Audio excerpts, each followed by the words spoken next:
বন্ধুগণ, আপনারা যে সওগাত আজ হাতে তুলে দিলেন, আমি তা মাথায় তুলে নিলুম। আমার সকল তনুমন প্রাণ আজ বীণার মতো বেজে উঠেছে। তাতে শুধু একটি মাত্র সুর ধ্বনিত হয়ে উঠেছে, আমি ধন্য হলুম, আমি ধন্য হলুম। আমায় অভিনন্দিত আপনারা সেই দিনই করেছেন যেদিন আমার লেখা আপনাদের ভালো লেগেছে। বিংশ শতাব্দীর অসম্ভবের সম্ভাবনার যুগে আমি জন্মগ্রহণ করেছি। এরই অভিযান সেনাদলের তুর্যবাদকের একজন আমি। এই হোক আমার সবচেয়ে বড় পরিচয়। আমি এই দেশে, এই সমাজে জন্মেছি বলেই শুধু এই দেশেরই, এই সমাজেরই নই, আমি সকল দেশের, সকল মানুষের। কবি চায় না দান, কবি চায় অঞ্জলি, কবি চায় প্রীতি। কবিতা আর দেবতা সুন্দরের প্রকাশ। সুন্দরকে স্বীকার করতে হয় যা সুন্দর তাই দিয়ে। সুন্দরের ধ্যান, তার স্তবগানই আমার ধর্ম। তবু বলছি, আমি শুধু সুন্দরের হাতে বীণা, পায়ে পদ্ম ফুলই দেখিনি, তার চোখে চোখ ভরা জলও দেখেছি। শ্মশানের পথে, গোরস্থানের পথে তাকে ক্ষুধাদীর্ণ মূর্তিতে ব্যথিত পায়ে চলে যেতে দেখেছি। যুদ্ধভূমিতে তাকে দেখেছি, কারাগারে অন্ধকূপে তাকে দেখেছি, ফাঁসির মঞ্চে তাকে দেখেছি। আমাকে বিদ্রোহী বলে খামোকা লোকের মনে ভয় ধরিয়ে দিয়েছেন কেউ কেউ। এই নিরীহ জাতটাকে আঁচড়ে কামড়ে তেড়ে নিয়ে বেড়ানোর ইচ্ছা আমার কোনো দিনই নেই। আমি বিদ্রোহ করেছি, বিদ্রোহের গান গেয়েছি, অন্যায়ের বিরুদ্ধে, অত্যাচারের বিরুদ্ধে। যা মিথ্যা, কলুষিত, পুরাতন, পচা, সেই মিথ্যা সনাতনের বিরুদ্ধে। ধর্মের নামে ভণ্ডামি ও কুসংস্কারের বিরুদ্ধে। কেউ বলেন আমার বাণী জবন, কেউ বলেন কাফের। আমি বলি, ও দুটোর কোনোটাই নয়। আমি কেবলমাত্র হিন্দু মুসলমানকে এক জায়গায় ধরে এনে হ্যান্ডশেক করাবার চেষ্টা করেছি। গালাগালিকে গলাগলিতে পরিণত করার চেষ্টা করেছি। সে হাতে হাত মিলানো যদি হাতাহাতির চেয়েও অশোভন হয়ে থাকে, তাহলে ওরা আপনি আলাদা হয়ে যাবে। আমার গাঁট ছড়ার বাঁধন কাটতে তাদের কোনো বেগ পেতে হবে না। কেননা একজনের হাতে আছে লাঠি, আর একজনের আস্তিনে আছে ছুরি। হিন্দু মুসলমানে দিন রাত হানাহানি, জাতিতে জাতিতে বিদ্বেষ, যুদ্ধ বিগ্রহ, মানুষের জীবনে একদিকে কঠোর দারিদ্র্য, ঋণ, অভাব, অন্যদিকে লোভী অসুরের যক্ষের ব্যাংকে কোটি কোটি টাকা পাষাণ স্তূপের মতো জমা হয়ে আছে। এই অসাম্য ভেদজ্ঞান দূর করতেই আমি এসেছিলাম। আমার কাব্যে, সঙ্গীতে, কর্মজীবনে অভেদ সুন্দর সাম্যকে প্রতিষ্ঠিত করেছিলাম। আমি যশ চাই না, খ্যাতি চাই না, প্রতিষ্ঠা চাই না, নেতৃত্ব চাই না।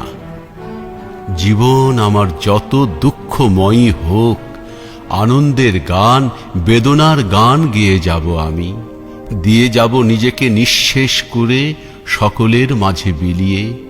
সকলের বাঁচার মাঝে থাকবো আমি বেঁচে।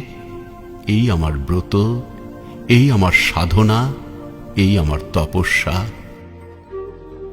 রবীন্দ্রনাথ আমাকে প্রায়ই বলতেন, দেখ উন্মাদ, তোর জীবনের শেলির মতো, কিটসের মতো খুব বড় একটা ট্র্যাজেডি আছে, তুই প্রস্তুত হ। জীবনের সেই ট্র্যাজেডি দেখবার জন্য আমি কতদিন অকারণে অন্যের জীবনকে অশ্রুর বর্ষায় আচ্ছন্ন করে দিয়েছি।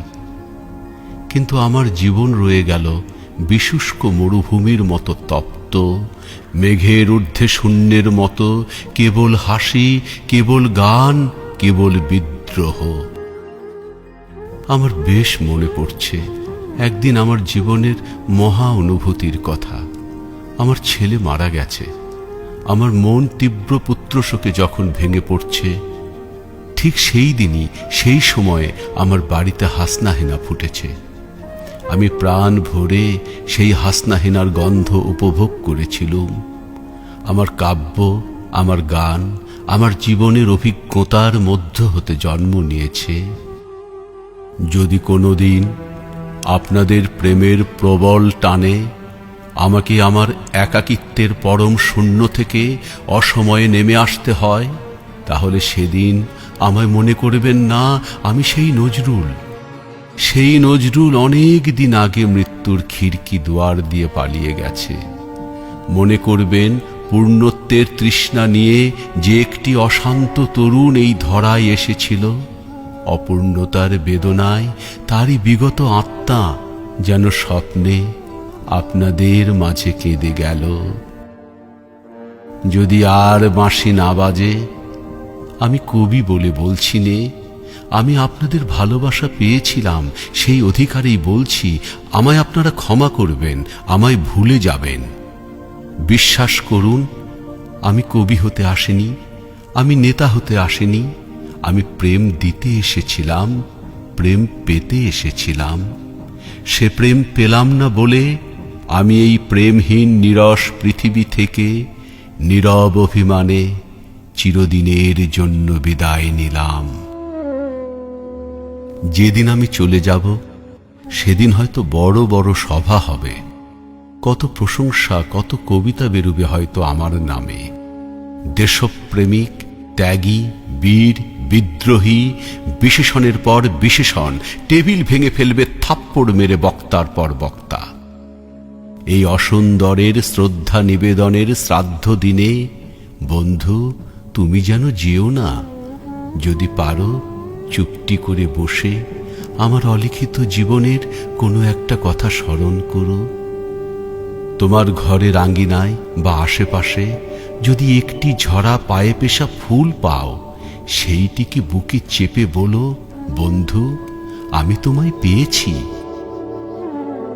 তোমাদের পানে চাহিয়া বন্ধু আর আমি জাগিব না, কোলাহল করি সারা দিনমান, কারো ধ্যান ভাঙিব না। নিশ্চল নিশ্চুপ আপনার মনে পড়িব একাকী, গন্ধ বিধুর ধূপ।